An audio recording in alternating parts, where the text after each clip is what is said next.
Merci. Merci mille fois.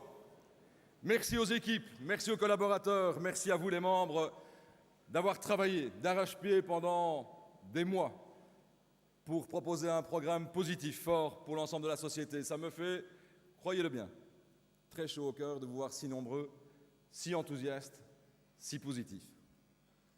Mesdames, Messieurs, nous entendons dire que nos enfants pourraient vivre moins bien que nous. Cette idée pessimiste de l'avenir s'est insinuée, diffusée, répandue dans la société. Ce sentiment est renforcé par une réalité implacable. En fait, depuis le milieu des années 80, la croissance économique ne va plus de pair avec la croissance du bien-être. Il y a plus de richesses, certes, mais moins de qualité de vie. Ce décrochage marque en réalité la fin d'un modèle de développement. Cette rupture, elle pèse sur la confiance. La confiance en l'avenir, elle est importante.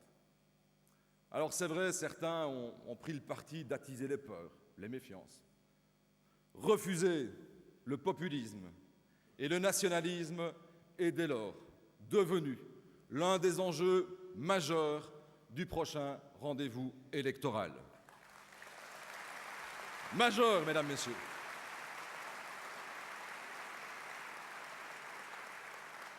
Face à cette perte de confiance en l'avenir,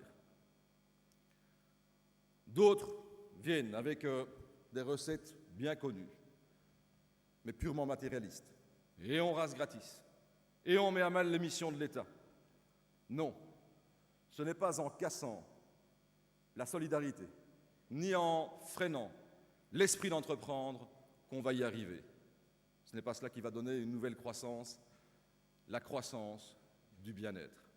On ne construira pas demain à coups d'invectives, d'insultes, de conflits, l'avenir de notre pays et de nos régions. Vous entendez ces menaces de bain de sang social ou de confiscation fiscale, ça vole. Les attaques, les clichés, les injures, les exercices de musculation, et les uns de dénoncer les vieilles attitudes collectivistes qui tuent l'initiative, et les autres de brandir le karcher social. Karcher intellectuel, sûrement. C'est quoi cette caricature de débat?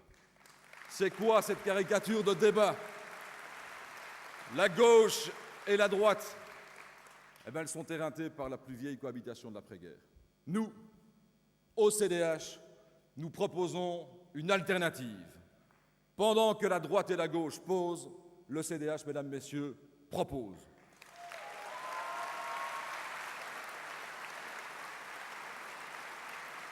Nous proposons une troisième voie, un projet fort, crédible et enthousiaste. Et cette alternative, c'est vous. C'est vous, mesdames, messieurs, comme humanistes, puisque chaque jour, vous vous battez pour défendre les valeurs de l'homme et de la femme debout. Ce qui compte, ce que nous devons à l'humanité, mais aussi à nos concitoyens, c'est l'action, l'innovation, la volonté, l'enthousiasme et le travail. Nous voulons une société où les femmes et les hommes prennent leur avenir à pleine main. Vaincre le fatalisme, c'est notre combat. Les vieilles recettes, c'est fini. Nous voulons, vous voulez, que ça change. Et nous devons faire changer l'ensemble de la société. Alors, au petit V de la victoire présomptueuse au nord du pays, nous préférons les bras ouverts, ouverts vers les autres, vers un rassemblement, vers ceux qui fédèrent, au nord comme au sud du pays, ceux qui vont de l'avant, qui entreprennent, qui ont envie, effectivement, de donner un beau projet, d'offrir un beau projet à la jeunesse et à notre pays. Chers amis, la force orange, vous l'incarnez. Elle dessine de très belles perspectives d'avenir. Ce que nous proposons d'abord, c'est un projet à long terme. Et nous agirons aussi, bien sûr, sur le quotidien des Belges, des Wallons et des Bruxellois, et aussi des germanophones. Oui, vivre mieux, c'est possible. Nous l'avons prouvé. Il y a 5 ans, qui pensait qu'une législature sans grève des enseignants serait possible? La paix scolaire, nous l'avons progressivement gagnée. Et nous avons, grâce à Marie-Do, que je salue et que je remercie chaleureusement, grâce à Marie-Martine aussi, engagé les enseignants, investi et largement dans l'innovation, dans l'éducation, dans la formation. Il y a 5 ans, mesdames, messieurs, qui pensait que les écoles libres et officielles pourraient faire l'objet d'un financement égal? C'est aujourd'hui une réalité pour les places à créer. Merci André, merci Marie-Do, merci Marie-Martine, vous pouvez les applaudir, et toutes leurs équipes chaleureusement. Il y a 5 ans, mesdames, messieurs, il y a 5 ans, qui pensait que nous ferions reculer le nombre de morts sur les routes en investissant dans notre réseau routier? Aujourd'hui, la réhabilitation en profondeur de ce réseau est en passe d'être bouclée. Merci Carlo, merci Melchior.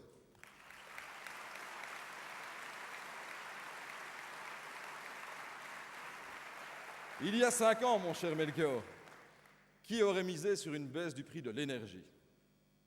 Nous avons convaincu, ça n'a pas été facile, nos partenaires du bien fondé d'une diminution de la TVA. Elle entre d'ailleurs en vigueur mardi prochain.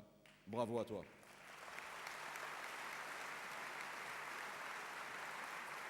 Qui aurait pu croire, mesdames, messieurs, dans un cadre budgétaire aussi étroit, que nous pourrions engager 1400 policiers? Qui aurait pu le croire? Merci Joël.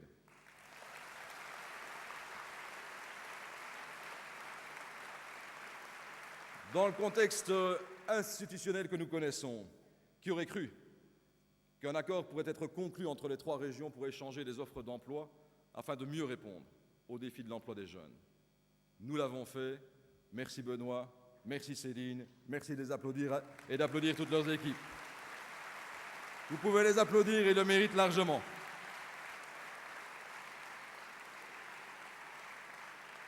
Alors, mesdames, messieurs, aujourd'hui, je vous propose un départ pour 5 nouvelles années. Mesdames, messieurs, chaque jour, des familles, des femmes, des hommes, des enfants payent le tribut de la cupidité. Ils payent le prix des visions à court terme.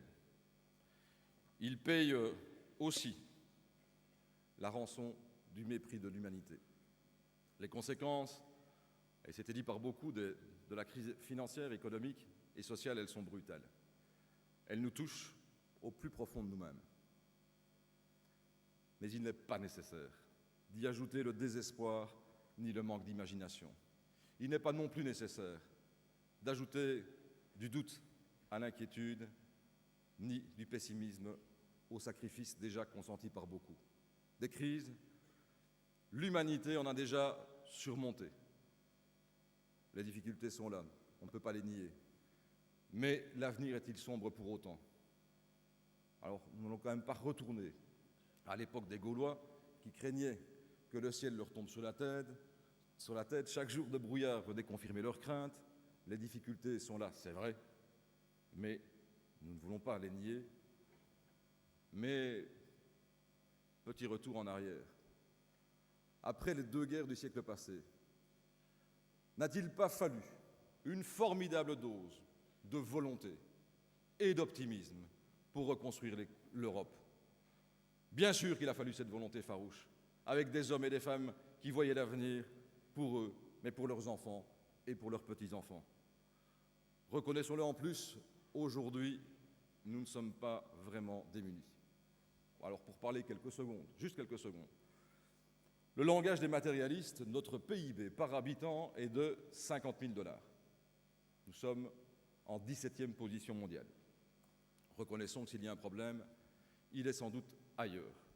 Nous devons, et c'est une immense responsabilité, mieux utiliser nos talents, miser sur nos forces, explorer et aussi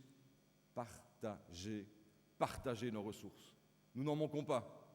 Nous avons des chercheurs motivés et reconnus sur le plan international, des associations dynamiques, innovantes, des jeunes, pleins de projets et d'enthousiasme, des entreprises qui explorent de nouveaux produits et services.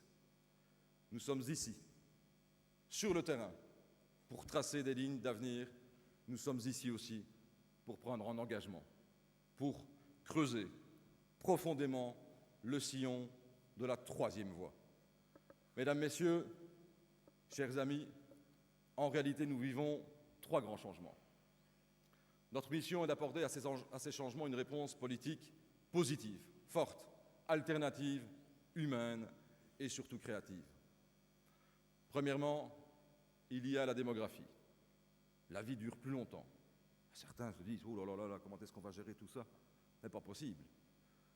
Ben, c'est très bien que la vie dure plus longtemps. La population, elle augmente.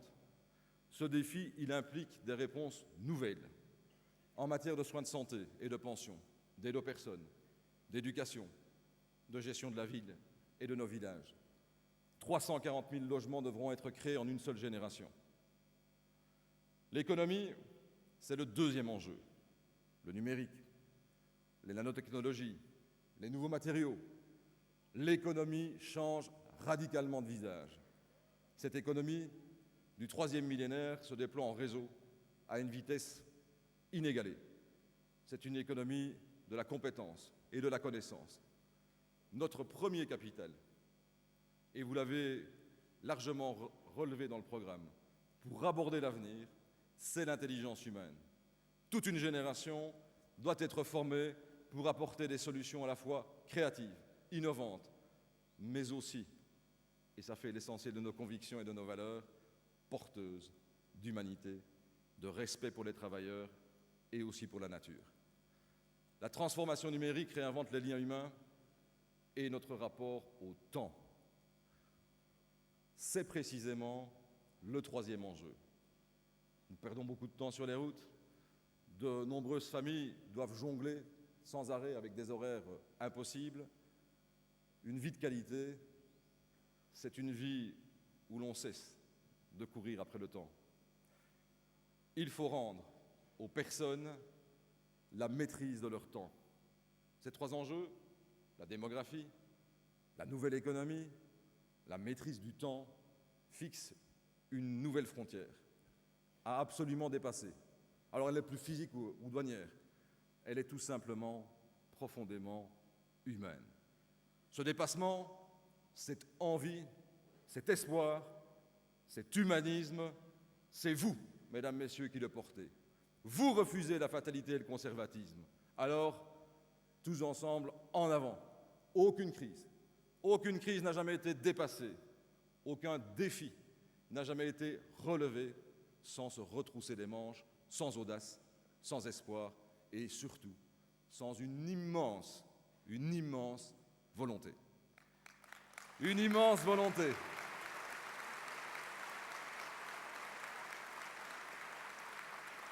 L'avenir que nous voulons offrir aux jeunes générations, il porte un nom, le développement humain. Le développement humain, ce sont 5 engagements. 5 engagements dont nous faisons notre exigence absolue pour la prochaine législature. 5 leviers d'action qui vont tout simplement nous permettre et permettre à l'ensemble de la population de mieux vivre. Oui, vivre mieux, c'est possible et voici comment. Vivre mieux, et c'est dans notre ADN, cela commence en famille, mais aussi à l'école. C'est avec elle que chaque enfant commence à réaliser son projet de vie. Aujourd'hui, l'école doit relever le défi de préparer tous les jeunes à une société très complexe, rapide et en réseau. Cela passe par la réalisation de 2 objectifs. Le premier, c'est bien sûr l'accès à la connaissance, au savoir de base et en particulier la maîtrise du français. Au XIXe siècle, Jules Ferry a généralisé le manuel scolaire en France. À l'époque, c'était une révolution.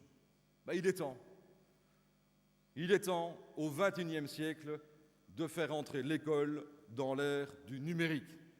Chaque enfant doit pouvoir accéder à l'information et à la connaissance. Chaque enseignant aussi chaque direction d'école également. Alors lutter contre la fraction numérique, c'est construire aussi une société de l'égalité des chances. La tablette doit pouvoir s'inscrire dans le programme de nos écoles pour les enfants, pour les enseignants, à Bruxelles et en Wallonie. Et oui, mesdames, messieurs, ce projet, en 5 ans, c'est possible. C'est possible si nous le voulons. Le deuxième objectif, c'est d'ouvrir plus largement l'école sur l'ensemble du monde qui l'entoure. En premier lieu, il y a bien sûr le lien entre l'école et l'entreprise. Nous créerons dans chaque bassin géographique une coupole de tous les acteurs de l'éducation, le monde associatif, l'école, l'enseignement supérieur, tout réseau confondu, mais aussi le monde de l'entreprise. Les associations et les clubs sportifs doivent également avoir accès pleinement aux infrastructures scolaires pour y organiser des activités à la fois culturelles, sportives, créatives, musicales. Cela complète le parcours de l'enfant. Cela doit lui donner aussi la possibilité de se découvrir d'autres talents. Et ça permet tout simplement aussi de valoriser le travail des acteurs si importants, des acteurs extrascolaires. Réunir à la fois le scolaire et le parascolaire en un même lieu, c'est aussi simplifier la vie des parents. C'est moins de trajets pour conduire les enfants à gauche, à droite, sans ajouter d'ailleurs, et c'est important, la moindre charge aux enseignants. Des enseignants qui pourront ainsi aussi mieux se concentrer encore sur leur mission essentielle de base. L'école que nous voulons, elle n'a pas besoin de programmes venus d'en haut, ni certainement pas de nouvelles guerres scolaires. Elle a besoin d'équité. Elle a besoin de confiance. Notre premier engagement, c'est celui-là. Faire confiance. Faire confiance aux enseignants. Donnons encore davantage d'autonomie aux directions et aux équipes pédagogiques. Donnons-leur cette chance de pouvoir eux-mêmes se projeter dans l'avenir. Poursuivons aussi le programme de création de places dans les écoles. Oui, Julie, l'objectif, 50 000 places d'ici 2020, c'est possible et nous le ferons. Vivre mieux, mesdames, messieurs, c'est bien sûr aussi se réaliser par son travail. Par son travail. Il est donc extrêmement important à nos yeux que les mêmes chances soient accordées à chacune et à chacun. Et je dis bien chacune et à chacun. Il est donc plus que temps que les femmes aient, à fonction équivalente, le même salaire que les hommes. C'est un combat majeur du CDH.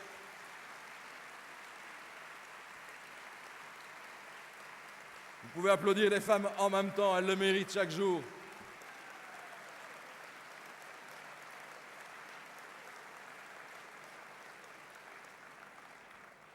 La génération des jeunes qui cherchent aujourd'hui leur premier emploi a été, reconnaissons-le, baignée dans une atmosphère de crise. Ce n'est pas Monsieur le Président des jeunes que je salue. Leur premier emploi, il est déterminant. Déterminant. C'est leur avenir. Voilà pourquoi nous proposons de supprimer les cotisations sur la première expérience professionnelle. Mieux vivre par son travail, c'est aussi, bien sûr, mieux vivre au travail. Le bien-être des travailleurs est une priorité absolue. Nous voulons donc une économie qui génère une croissance du bien-être en misant sur les nouvelles entreprises. Et miser, ça signifie quoi? Ça signifie faire confiance en ouvrant l'accès au crédit. Nous devons absolument mobiliser les 250 milliards d'euros d'épargne qui dorment dans les banques. Ces 250 milliards d'euros, c'est quoi? C'est la réaction au manque de confiance, à la peur du lendemain. Nous devons donc, grâce à cette mobilisation, donner la possibilité à nos concitoyens, à toutes celles qui veulent investir, de pouvoir effectivement mobiliser ces moyens importants. L'économie du développement humain investit le secteur des services aux personnes. comme on l'a fait d'ailleurs par exemple pour les biotechnologies ou la mécanique. Ce secteur, le secteur associatif et non marchand, porte la réponse aux défis démographiques. Le non-marchand, je le dis en regardant des parlementaires, en particulier Benoît, qui a beaucoup travaillé, c'est l'autre jambe d'une économie qui n'avance plus à cloche-pied. Le non-marchand doit être le nouveau pôle de développement du plan Marshall. Dans le cadre des transferts de compétences, Francis, que je cherche du regard, l'a expliqué tout à l'heure, nous avons exigé que le rôle des partenaires sociaux soit pleinement respecté et soit toujours d'actualité. Merci, je vous demande de l'applaudir également, d'applaudir M. Jean Hermès, qui est ici présent dans cette salle et qui nous a beaucoup aidé pour donner ce cap pour la vie de nos régions, pour l'avenir des soins de santé, pour avoir cette cohérence. Vous pouvez encore l'applaudir, il le mérite largement. Eh bien, mesdames, messieurs, nous ferons la même chose demain pour respecter ce rôle irremplaçable du secteur associatif. Les services aux personnes, ce sont aussi des titres-services. Ils sont un élément essentiel de la conciliation entre vie professionnelle et vie privée. C'est aussi une source d'emploi. Maintenir le système est pour nous indispensable. Alors je prends devant vous un engagement fort. Il n'est plus question d'augmenter le prix des titres-services. Il n'est plus question d'augmenter le prix des titres-services. Bien au contraire.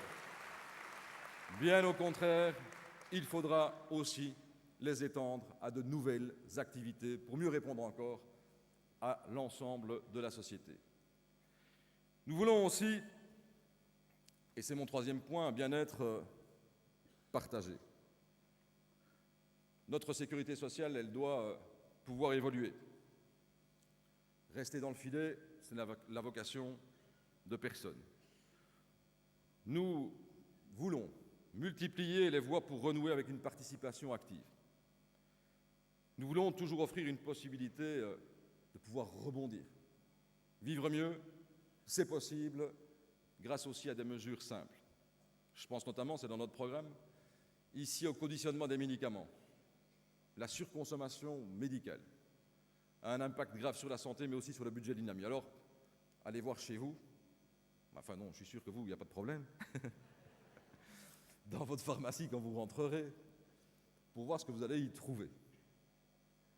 Nous proposons donc qu'il y ait un conditionnement à l'unité, non seulement pour mieux répondre aux besoins réels du patient, c'est essentiel, mais aussi pour revaloriser le rôle du pharmacien et mettre un terme à ce gaspillage honteux. On doit pouvoir mobiliser les moyens en termes de soins de santé pour aller à l'essentiel, pour pouvoir apporter ces soins de santé de qualité et de proximité. Et ce n'est pas le fruit du hasard si je le dis ici en province de Luxembourg, ça touchera aussi, bien sûr, les soins de santé de proximité dans toute la ruralité pour apporter ce message important à toute la population. Alors notre nouveau contrat de société, il sera basé sur une révolution et une sécurité. Révolution et sécurité fiscale qui doivent rendre la vie meilleure. Ce qui compte en effet, c'est l'objectif. Le nôtre, c'est la création de 140 000 emplois. C'est aussi bien sûr, et c'est déterminant, la valorisation du travail, mais aussi la sanction des comportements purement spéculatifs ou polluants qui nuisent gravement au développement humain. Notre fiscalité, elle doit être un moteur de développement humain. Oui, l'égoïsme et le non-respect des valeurs humaines doivent être mis à contribution, et nous n'avons pas peur de le dire.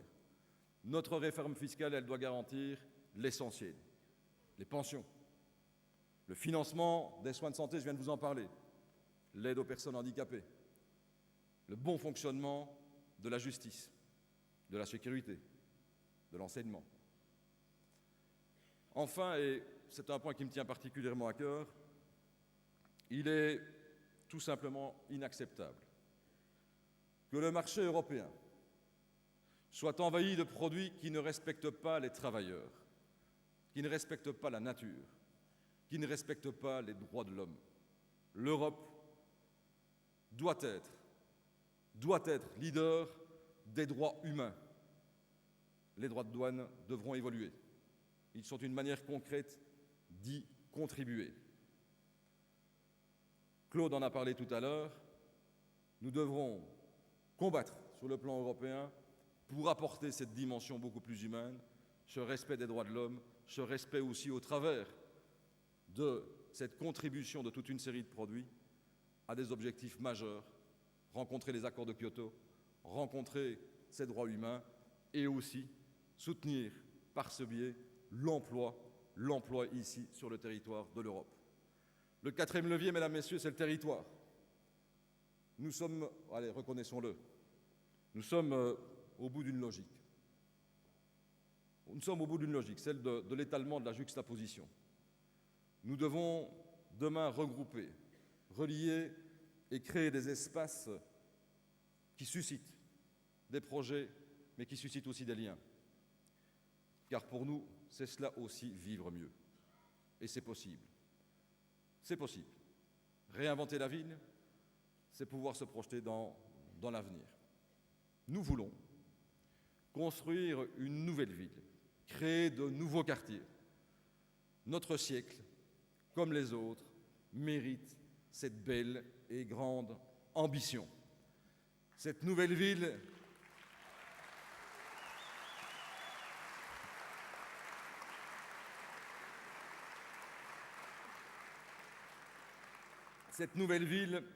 doit être plus humaine. Elle devra être aussi la plus économe en énergie, la plus conviviale. Elle doit être une référence, et ça me paraît extrêmement important pour le secteur de la construction aussi, une référence pour toute l'Europe. Nous avons des architectes de talent, nous avons des ingénieurs reconnus internationalement, nous avons beaucoup de talent en Wallonie, mais grâce à tous ces acteurs-là, nous devons avoir cette belle ambition pour être une référence et qu'on vienne partout de toute l'Europe voir ce qu'on a pu faire en Wallonie à Bruxelles comme référence absolue. Elle doit permettre aussi, cette nouvelle ville, de rester aux aînés, à nos amis aînés, de pouvoir rester les plus autonomes possibles. Aux jeunes, mais aussi aux familles, de vivre dans un habitat abordable. Elle doit être facile à vivre grâce à la proximité des services et des commerces. Un logement de qualité, mesdames, messieurs, c'est évidemment une des bases pour vivre mieux. Maxime résume son programme « Un toit, un emploi ». Accéder à la propriété doit être possible pour chacune et pour chacun. Avec le centre d'études, le CEPES, nous avons élaboré la formule J. C'est une proposition créative et innovante, tout simplement pour alléger le coût du logement, alléger et donner la possibilité d'accéder à la propriété. Alors ça consiste tout simplement à étaler le paiement des droits d'enregistrement sur une période de 5 à 10 ans ou à permettre l'achat différé du terrain. Vivre mieux, c'est passer moins de temps dans nos déplacements. Les nouvelles technologies sont d'ailleurs à cet égard une belle opportunité pour simplifier la mobilité. Nous proposons RECO, le réseau express de covoiturage. Alors c'est quoi? C'est tout simplement un RER autoroutier avec une plateforme numérique, une bande réservée sur l'autoroute et des stations d'embarquement et la garantie de rejoindre facilement son point de départ. Mesdames, Messieurs, vivre mieux, c'est surtout vivre ensemble. Et plus particulièrement entre générations. Partons d'un constat qui est interpellant. Nous avons le plus grand nombre de mètres carrés habitables par habitant dans notre pays. Ces surfaces, nous devons mieux les utiliser pour favoriser le logement intergénérationnel notamment. Quand un logement devenu trop grand peut être partagé, par exemple, avec des jeunes, c'est un plus pour tout le monde. Alors c'est vrai qu'il reste des verrous urbanistiques, nous devrons les faire sauter pour que chacun puisse rester chez soi le plus longtemps possible Vivre ensemble, c'est partager des valeurs et des projets. Nous voulons donc aussi investir fortement pour faire en sorte que nos aînés, et je les remercie pour tout le travail qu'ils ont réalisé au niveau du parti, puissent être pleinement non seulement respectés, mais qu'ils soient aussi porteurs de valeurs, de projets pour la jeunesse dans un lien indissociable. Merci de les applaudir largement. Ils le méritent dans le parti. Ils font un travail formidable.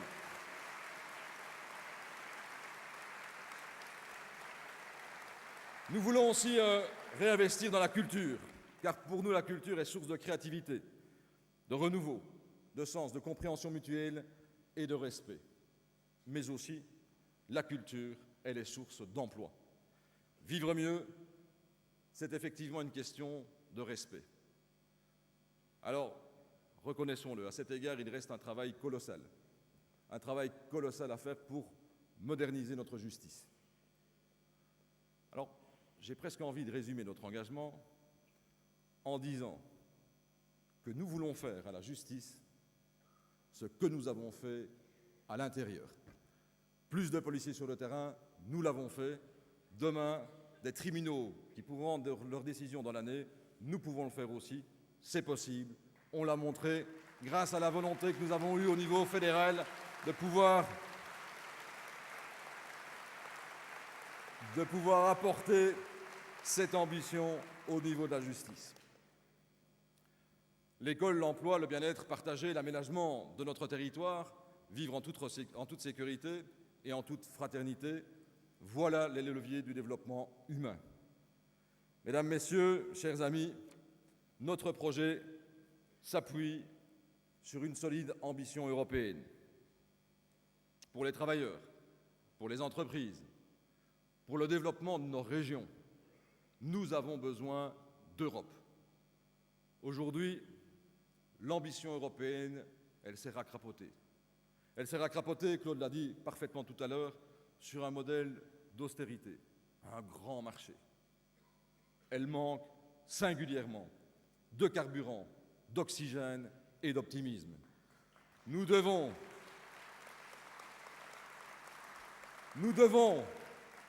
raviver le rêve européen. Et oui, c'est possible. Et d'ailleurs, à cet égard, depuis plusieurs semaines, les Ukrainiens nous rappellent le cœur de ce magnifique projet humain. Ils le rappellent par leur combat, leur sacrifice, mais aussi leur choix. Le cœur de ce projet, c'est la paix, la démocratie, le respect des droits de l'homme, la fraternité et la créativité. C'est ça le cœur de l'Europe.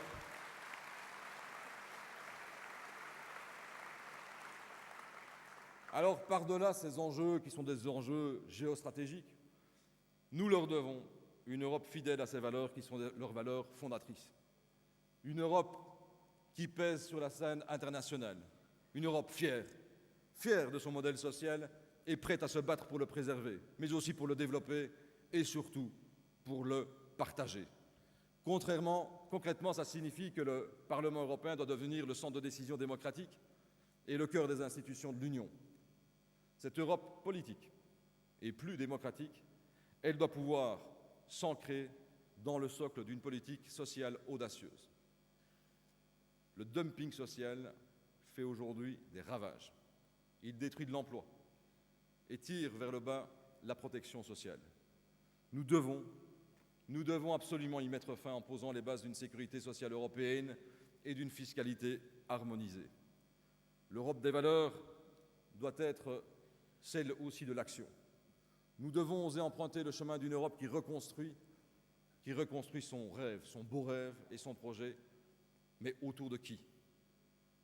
Autour de qui?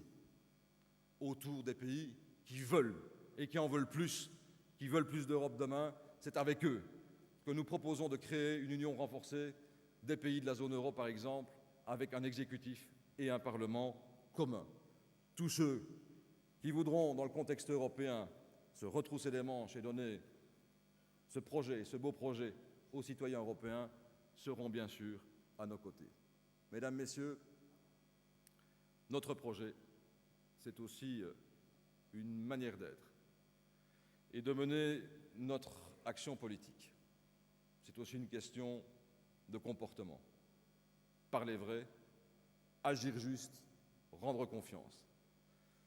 Nous n'avons pas et nous n'aurons pas à craindre de confronter nos engagements et nos réalisations à ce qui, à nos yeux, sont les véritables indicateurs du développement humain. Alors j'en cite quelques-uns ici. La liste n'est pas exhaustive. L'augmentation du taux d'emploi, l'amélioration de la qualité du logement, le nombre de personnes engagées dans le volontariat. Voilà ce qui révèle pour moi, à mes yeux, à nos yeux, la croissance de la qualité de vie. Concentrer l'action sur ce qui déclenchera le changement, c'est oser les réformes nécessaires.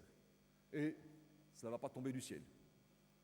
Je ne vais pas donc vous tenir ce discours qui consiste à dire « Allez, pas de problème, ne vous inquiétez de rien. Le parti s'occupe de tout. Chacun pour soi, l'État pour tous, et les marchés pour le reste. » Ce n'est pas notre modèle. Le projet que nous portons, c'est celui de la responsabilité, mais aussi celui de l'enthousiasme, de l'envie, du plaisir de s'engager à fond pour les autres et de le faire, bien sûr, ensemble. Nous voulons rassembler et mobiliser toutes les énergies. Alors, pourquoi, dans la bouche de certains, les indépendants sont-ils toujours les petits indépendants? Non, mesdames, messieurs, quand on entreprend, on est toujours grand. Quand on entreprend, on est toujours grand.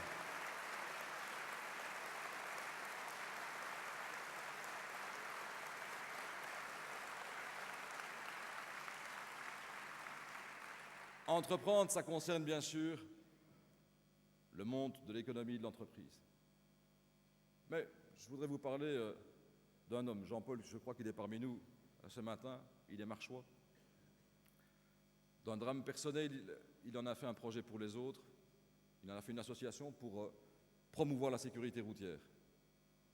Je voudrais aussi vous parler d'une accueillante d'enfants de Vaux-sur-Sûre, qui milite pour donner un statut à toutes les accueillantes. Je pourrais vous parler aussi d'une grande dame qui est à nos côtés et qui, avec sa seule volonté pour capitale, a posé les bases du don d'organes et placé notre pays en 2e position dans ce domaine. Vous avez vu aussi tout à l'heure toutes les vidéos. Vous connaissez dans votre quartier, dans votre village, près de chez vous, tous ces entrepreneurs de l'avenir. Vous aussi, vous avez choisi. Face au changement, face aux défis, il n'y a effectivement qu'une réponse. Une réponse. Entreprendre et aller de l'avant. C'est ça l'essentiel, entreprendre et aller de l'avant.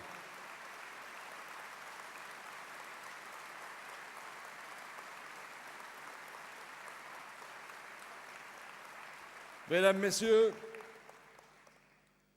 vous êtes venus ce matin de toute la Wallonie, de Bruxelles, de sa périphérie. C'est une magnifique assemblée. Il y a parmi vous des enseignants, des chefs d'entreprise, des agriculteurs, des fonctionnaires, des chercheurs d'emploi, des cadres, des ouvriers, des employés, des étudiants, des pensionnés. Il y a aussi des personnes qui nous ont rejoints. Elles sont nombreuses, ces derniers mois, ces dernières années. Au CDH, la diversité, la différence, elle nous enrichit. Elle nous enrichit. On ne la combat pas. Elle nous enrichit profondément. Elle nous fait progresser, avancer. Ce qui nous rassemble, ce sont nos valeurs, bien sûr. C'est la volonté aussi, la conviction et l'enthousiasme. Et je le sais, c'est l'envie de pouvoir partager tout cela. Je sais parfaitement que votre cœur ne bat bien que lorsqu'il bat aussi pour les autres. Je le sais chaque jour, dans vos projets, dans les dossiers que vous menez. Bien sûr, il y a les aspirationnels, mais au-delà de la bonne gestion, au-delà de cette volonté de la crédibilité, il y a aussi cette attention particulière pour chacune et pour chacun, de faire battre le cœur de chacun et de partager un projet ensemble. C'est ça l'essentiel de ce que vous faites partout en Wallonie et à Bruxelles. Merci à vous. Je le sais.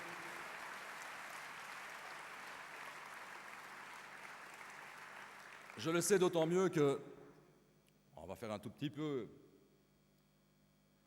une marche arrière, un peu plus d'un an et demi maintenant, septembre 2012. Oh là là là là là là là. On nous prédisait le pire. Ça va être pas terrible à Namur. À Liège, oh là là là là là là là là là. À Bruxelles, on va perdre des conseillers communaux, on va perdre des bourgmestres, des échevins. Bref, nous étions dans une situation à un mois des élections où chacun se disait comment est-ce qu'on va s'en sortir. Mais nous avons proposé un programme fort. Nous avons proposé le meilleur. Et grâce au soutien et à la mobilisation de tous, nous avons, et largement, renforcé notre présence dans les communes et dans les provinces. Nous sommes le premier parti à Namur, mesdames, messieurs, et ce n'est pas rien. Et ce n'est pas rien.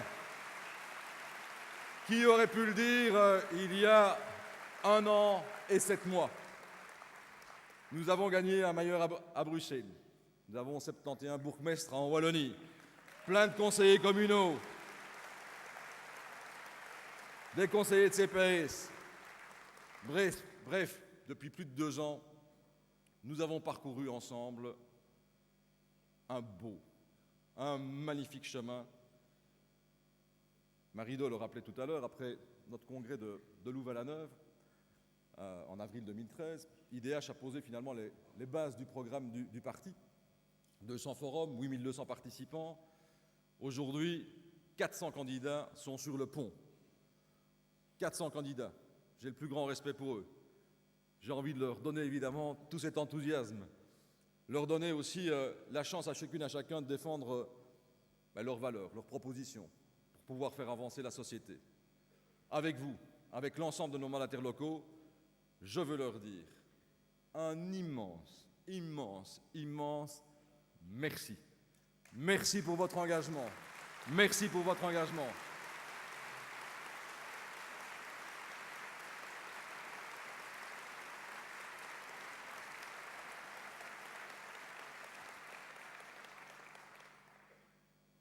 Mesdames, Messieurs, vous êtes venus dire ce matin qu'entreprendre, c'est choisir notre avenir plutôt que le subir. Vous êtes venus dire ce matin que c'est ensemble que nous le ferons et que personne ne sera laissé sur le bord du chemin. Vous êtes venus ce matin démontrer que l'audace a mis le changement en mouvement. Nous sommes au centre parce que nous n'avons pas choisi un camp, mais un avenir. Nous sommes démocrates parce que nous voulons rassembler l'ensemble des citoyens qui veulent le construire. Nous sommes humanistes parce que cet avenir n'a qu'un seul chemin, celui de la volonté et de la fraternité.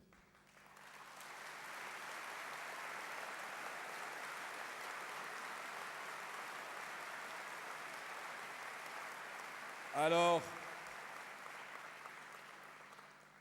pouvons-nous, sincèrement, penser que nos enfants pourraient vivre moins bien que nous? Pour le CDH, c'est tout simplement impossible. Pour nos enfants, pour tous, mesdames, messieurs, oui, vivre mieux, c'est possible et nous allons le faire ensemble. Merci à vous.